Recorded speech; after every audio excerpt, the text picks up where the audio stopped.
Bonjour Laure Constantinescu. Bonjour. Alors cette semaine, nous partons à la découverte de deux web documentaires canadiens dont le premier nous emmène dans une cité de la banlieue de Toronto. Exactement, c'est le webdoc le plus spectaculaire des deux. Ça devait être au départ un documentaire télé et puis finalement, il exploite vraiment les toutes dernières technologies du web et il est même visible en 3D grâce à des lunettes spécial. Alors, il s'appelle One Millionth Tower. En français, ça veut dire la millionième tour.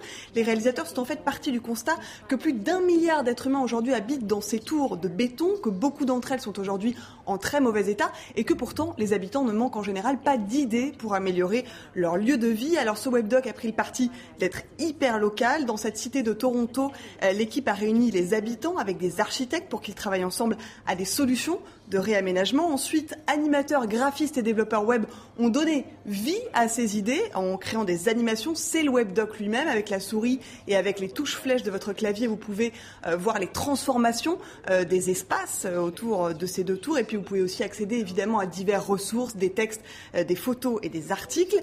Et puis, dans la vraie vie, après le webdoc, un nouveau terrain de jeu a été construit pour de vrai en bas de ces deux tours de Toronto. Le webdoc, il est en anglais, il est sous-titré en français, en espagnol, en chinois et en portugais. Ce travail de sous-titrage, il est collaboratif. Ça veut dire que vous aussi, vous pouvez aider à traduire ce webdoc dans votre langue si vous le souhaitez. C'est intéressant. Le second web documentaire nous emmène cette fois à la rencontre de musulmans canadiens. Exactement, c'est un web documentaire produit par Radio-Canada International qui est là de facture beaucoup plus classique mais plutôt complet. Ça s'appelle Moi, le musulman d'à côté. Ça a été réalisé par un journaliste hispano-brésilien installé au Québec depuis 2001 sur l'idée d'une journaliste canadienne d'origine syrienne. L'objectif, c'est de démystifier l'image souvent controversée des musulmans et de la religion musulmane au Canada. C'est d'ailleurs valable pour beaucoup d'autres pays occidentaux. Ce webdoc, il nous propose donc de rencontrer 7 jeunes musulmans et musulmanes canadiens qui nous racontent leur quotidien. Je vous propose un petit extrait.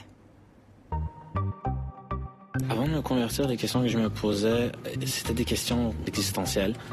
Pourquoi je suis ici? C'est quoi le but de la vie? Est-ce que ça se limite à aller travailler, manger, dormir et après ça recommence demain? Dans ma tête à moi, il devait y avoir quelque chose de plus que ça. Ça pouvait pas être tout. After university, me and my friend got together and we applied for the same job with the same resume twice. The only difference was the name on top.